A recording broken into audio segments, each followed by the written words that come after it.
এই বাবা, আমি চমকে গেছিলাম। এই পাখিগুলো এত কিচিরমিচির করছে, আমার ভাবলাম সাপটা এসেছে। তো এখানে ভাত বসালাম, আর এখানে লুচি করেছি। সকালবেলা মিঠিকে টিফিনেও লুচি দিয়েছি। এখন কয়েকটা খাবো, আর বাকি মিঠির জন্য থাকবে। না, দুটোই খাই, বড় বড় লুচি আছে। বাকি সব মিঠির জন্য থাকবে, কারণ করেছি চানা মশলা গতকাল রাত্রে। টিনা ওর ইচ্ছা ছিল স্কুলে নিয়ে যাবে, ওই জন্যে ওকে স্কুলে টিফিনে দিয়েছি, আর বাকি যা থাকবে ও স্কুল থেকে এসে খাবে বলেছে। তো এই হচ্ছে চানা মশলা, আর এই হচ্ছে লুচি। যদি খেতে পারি তখন আবার লুচি নেব। এখন বাজে সকাল 9:30। আমি এবার এই টিফিনটা করে সোজা যাবো হাটে। আর আজকে বাইরের ওয়েদারও খুব ভালো, তো বৃষ্টি ফিষ্টি নেই, যাই হোক মেঘলা মেঘলা করে আছে, ভয়ও আছে। তো এই যে রোদ বেরিয়েছে, আর কাপড় চোপড় সকাল সকাল কেচে মিলে দিয়েছি। তো যাক, কাপড় টাপড় কাচাও হয়ে গেছে, রোদ্রে শুকাক। আর অনেকদিন পর রোদ্রের একটা দর্শন পেয়েছি। ওয়েদারটা এরকম থাক তাহলেই হবে। তো আপাতত টিফিনটা খেয়ে নিই, খেয়ে সোজা যাবো হাটে। তারপর হাট করে নিয়ে এসে আবার রান্না বান্না টুকটাক নিয়েছি, সাথে কুমড়ো, লেবু, এদিকে বাঁধাকপি। সবজির মধ্যে তো এইটি আমার মেয়ে খায়, তাও সপ্তাহে যদি পরপর দুদিন, মানে সপ্তাহের মধ্যে দুবার যদি হয়ে যাচ্ছে, তাতেই বলছে রোজ রোজ বাঁধাকপি করছো। তো এই সজনের ডাঁটা নিয়ে এসেছি, ও তো খেতে খুব ভালোবাসে, আর এটার উপকারিতাও প্রচুর। যাক পেলাম, নিয়ে এলাম। হাট থেকে এলাম, রীতিমতো গরমে হাঁসফাঁস হয়ে গেল। আর বাড়িতে এসে গ্যাস জ্বালাচ্ছি, দেখছি গ্যাস শেষ।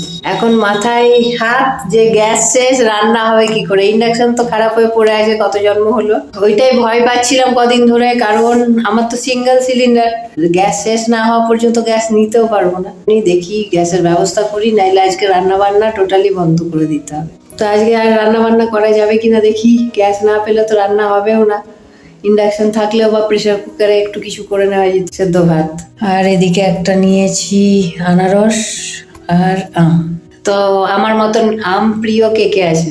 কেন বলছি, কারণ যতদিন না আম শেষ হয় ততদিন কিন্তু আমি আম খাওয়া ছাড়ি না। যতদিন ফলের দোকানে আম দেখতে হবে, আমি কিন্তু আম কিনে নিয়ে আসি। আপাতত গ্যাস শেষ, এবার কি করি দেখি। গ্যাস যে দেয় তাকে জিজ্ঞাসা করি কখন দিতে আসবে। হ্যাঁ, গ্যাস যে দিয়ে যায় তাকে 1 ঘন্টা হলো ফোন করেছি, দিয়ে আসছি করে এখনো পর্যন্ত আসার নাম নেই। বাজে এখন বেলা 11:30। তো দেখি কতক্ষণে আসে। উমা, হায় হায়। হ্যাঁ, তুইও কি ব্লগের মেম্বারশিপ নিবি নাকি? চ্যানেল খুলে দেবো? হ্যাঁ, তুলসী গাছে টাচ হচ্ছে লেজটা, সর সর সর সর, যা যে ওই দিকের আমার বাড়ির উল্টো দিকে যে একটা রোড আছে, সেই রোডের মধ্যেই থাকে। তো এ করে কি, এ আর এর মা, এরা দুজনেই ওই দেয়ালের উপরে উপরে ঘোড়ার মতন এমন সুন্দর চেপে থাকে, দাঁড়িয়ে থাকবে। ওই যে কাকের সাথে লড়াই হয়েছিল, কাকের খাবার খেয়ে দিয়েছিল বলে কাকের সাথে লড়াই, কাক ঠোক্কর মেরে মেরে মেরে মেরে কয়েকদিন আসা বন্ধ হয়ে গিয়েছিল, আবার আসা শুরু করেছে। তো হঠাৎ করে আমাকে দর্শন দিয়ে গেল, খিদে পেয়েছে বোধহয়। আসেনি, কি করব, ঘরের মধ্যে ঘুরে বেড়াচ্ছি, কোনো কাজ নেই। ও মা, ফিঙে পাখি, ফিঙে ছিল ওটা, মাথায় জুটি দেওয়া। এই যে বিস্কুট দিয়েছি, খাচ্ছি। কথা, ভাতটা অর্ধেক সেদ্ধ করে নামানো আছে, ভাতটা সেদ্ধ করে না নামালে ভাতটা আর করা যাবে না। ভাতটা যদি হয়েও যায়, তা ঘি আলু সেদ্ধ দিয়েও খাওয়া যাবে। তো চলো, একটা দিন একটা নতুন নতুন মানে অ্যাডভেঞ্চার নিয়ে আসে। তো এটার মধ্যে এক্সাইটমেন্ট আছে। আমি ডিপ্রেস ফিল হতেই চাই না, যে যা হচ্ছে চলো আমার ভালোর জন্য হচ্ছে। ডাটা কেটে সজনের ডাটা ভাজছি এখন। এখানে আলু ভাজা হবে, আলু কেটে রাখলাম, আর এখানে ডাল করলাম, আর মিঠিকে ডিম ভেজে দেবো। ওই ভাত খেতেও খুব ভালোবাসে, ও তো ডাল খেতেও চায় না। তবে এখানে লুচি আছে, এখানে আছে চানা মশলা। রান্না কমপ্লিট। গ্যাস পরিষ্কার করে মুছে পরিষ্কার করে রাখলাম, রান্নার বাসন কিছু ধুয়ে রেখে দিলাম, বেসিন পরিষ্কার, সব মোটামুটি পরিষ্কার পরিচ্ছন্ন করে নিলাম।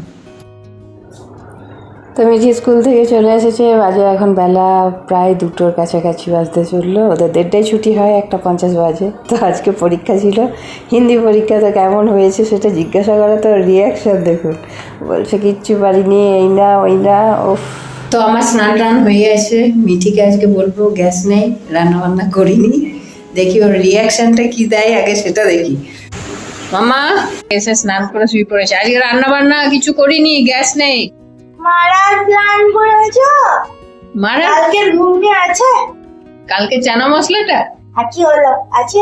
হ্যাঁ ওটা আছে, বাস যাও, আর কিছু লাগবে না। শুধু চানা মশলা খেয়ে থেকে যাবি? হ্যাঁ, খাবার তো কিচ্ছু বানায়নি, তাহলে ভাত ছাড়া খেতে পারবি? শুধু চানা মশলা? ভাত ছাড়া আমাকে যা দেবে আমার জন্য অমৃত। কালকের লুচি আছে? কালকে লুচি বানিয়েছিলাম, আর সকালের লুচি আছে? দেখি খুঁজে খাজে যদি পাওয়া যায় তাহলে দেখছি। খুঁজে খেতে পারে এমন হয়তো বলছে আপনি গোল্ড বাইক দিয়ে যাতে তারপর গিয়ে এরকম ছানিয়া তোরা দিয়ে পুরো খাড়া আনবে। তো মিছি মিছি বললাম, দেখি ও কি বলে।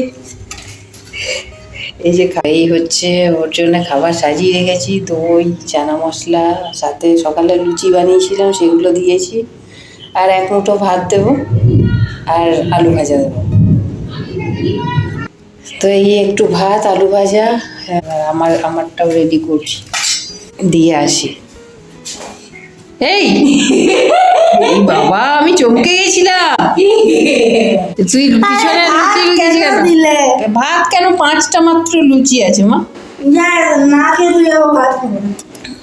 ভাত খাবি না তো? সজনে ডাঁটাগুলো আছে।